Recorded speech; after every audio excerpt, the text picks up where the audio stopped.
We will start with the anatomical landscape, jump into peptic ulcer disease and its complications, tackle gastric malignancies, and finish up with the physiological costs of surgery, the post-gastrectomy syndromes. First up, anatomy and physiology. It's easy to think of the stomach as just a passive storage pouch, but it's really not. It's a highly active organ doing the heavy lifting, mixing intense mechanical digestion with biologically active peptides to completely prep everything for the small intestine. Structurally, we're looking at 5 main regions: the cardia, fundus, body, antrum, and pylorus. But here's the absolute critical takeaway for surgery: the blood supply. This organ is incredibly well vascularized. It has such an extensive collateral network that you can ligate a major vessel and the stomach stays perfectly viable. The lesser curvature gets its supply from the left and right gastric arteries, while the greater curvature relies on the short gastric and gastroepiploic arteries.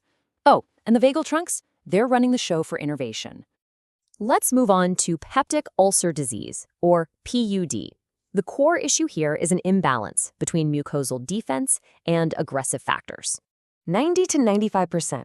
That is a massive number, and it represents the exact percentage of duodenal ulcers directly linked to H. pylori infection. This bug causes chronic enterogastritis, ramps up acid production, and basically wrecks the mucosal defense system. Now, you absolutely need to know the clinical differences between duodenal and gastric ulcers. Imagine a patient comes in complaining of a gnawing, burning epigastric pain. If eating food or taking an antacid actually gives them relief, you're almost certainly looking at a duodenal ulcer. But if eating makes the pain worse, suspect a gastric ulcer. And take a look at the malignancy risk down there. Duodenal ulcers almost never turn malignant. Gastric ulcers, though, a much higher risk. That's exactly why you always have to do a follow-up endoscopic biopsy. Moving right along to the complications of PUD. What happens when medical management fails and we cross into surgical territory? Hemorrhage is the #1 cause of death in complicated PUD. We're talking a 5 to 10% mortality rate here. So we follow a very strict algorithm. Step 1, aggressively resuscitate and stabilize the patient. Step 2, get an EGD to visualize and hopefully stop the bleeding. But if that fails, we have to consider surgery. You're heading to the OR if they have repeat bleeding, hemodynamic instability, require more than 4 to 6 units of packed red blood cells in 24 hours, or if they fail multiple endoscopic attempts. Aside from bleeding, you've got perforation and obstruction. A perforated ulcer is dramatic, sudden, severe pain, and a rigid, board-like abdomen. You treat this with fluids, broad-spectrum antibiotics, and usually a simple omental patch repair. Then there's gastric outlet obstruction, or GOO. This happens from chronic scarring or acute edema, and these patients present with recurrent vomiting of poorly digested food. Now, listen closely. For the boards, you must firmly link GOO with its classic metabolic derangement: hypochloremic, hypokalemic, metabolic alkalosis. To fix it, you correct their volume, decompress with an NG tube, and eventually use balloon dilation or an antrectomy with vagotomy. Shifting gears entirely, let's talk about the complex world of gastric malignancies. Since 95% of gastric cancers are adenocarcinomas, the Loring classification system is your best framework here. On one side, you have the intestinal type. This makes up about 30% of cases. These are glandular tumors, usually found in the distal stomach of older men, and they're heavily tied to H. pylori and environmental factors. They tend to spread through the bloodstream. Compare that to the diffuse type on the right, making up a whopping 70% of cases. These are insidious. They grow rapidly and invasively through the submucosa, usually in the proximal stomach, and show up more in younger, female patients. Because they spread transmurally and through the lymphatics so early on, diffuse-type cancers carry a significantly worse overall prognosis. Once you've got a diagnosis via EGD, staging is everything. We rely heavily on CT and endoscopic ultrasound, or EUS. This TNM staging system maps out the depth of the primary tumor's invasion, all the way from the lamina propria down through the subserosa, and checks the extent of regional lymph node involvement. EUS is incredibly precise for figuring out that depth of invasion, while your CT scan is going to hunt down any distant metastatic disease. So when we actually operate, what are the rules of engagement? The absolute golden rule for gastric cancer surgery is getting clear, negative, microscopic margins of at least 4 centimeters. If the tumor is in the proximal or mid-body stomach, you're usually looking at a total gastrectomy. Distal tumors can often be managed with a subtotal gastrectomy, which is great because it has fewer complications.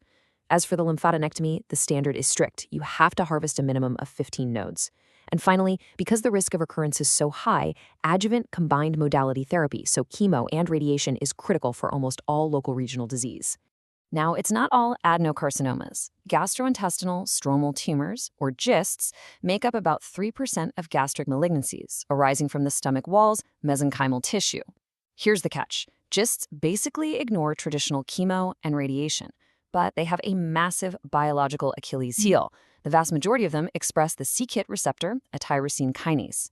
Because of that, we can hit them with a targeted inhibitor called imatinib, or Gleevec. This is an absolute game changer, and the clear first-line therapy for metastatic or recurrent GIST. Okay, let's wrap up with the aftermath of surgery, post-gastrectomy syndromes caused by altered anatomy. Dumping syndrome is highly testable, and it's all about timing. It happens because the stomach has lost its reservoir capacity. Early dumping hits within 30 minutes of eating. Basically, a hyperosmolar carbohydrate load dumps into the small intestine, pulling a ton of extracellular fluid into the bowel lumen. This rapid fluid shift causes nausea, explosive diarrhea, and vasomotor symptoms. Late dumping, on the other hand, peaks 1 to 4 hours after a meal, and this is purely a hormonal crash. That massive carb load triggers a huge spike in insulin, which then causes reactive hypoglycemia. You treat this mostly non-surgically. Small, frequent meals, no liquids with solids, and cutting out simple carbs. Next, we have the mechanical obstructions, loop syndromes, which usually pop up after a Billroth 2 reconstruction. Afferent loop syndrome is a kink or herniation of the afferent limb. These patients present with right upper quadrant pain after eating. The key clinical clue here, when they vomit, it's classically bilious but totally devoid of any recently ingested food. On the flip side, efferent loop syndrome is an intermittent obstruction of the efferent limb. This looks much more like a classic small bowel obstruction with abdominal pain and bilious vomiting, and it can happen months or even years after the original surgery. All right, let's do a quick knowledge check with a classic rapid-fire scenario straight from the text. A patient with gastric outlet obstruction and prolonged emesis has which electrolyte disturbance? If you said hypochloremic, hypokalemic, metabolic alkalosis, you nailed it. The stomach is just losing massive amounts of hydrochloric acid and potassium through all that vomiting, leaving the blood basic, low in chloride, and low in potassium. Definitely keep that high-yield pearl in your back pocket for the wards. So as we wrap up this rapid revision explainer, I want to leave you with a thought. Given the aggressive nature of diffuse-type gastric cancers and the sheer physiological toll of post-gastrectomy syndromes, how will the future of targeted therapies like Gleevec reshape our reliance on the scalpel? Keep studying, stay focused, and we'll see you in the next explainer.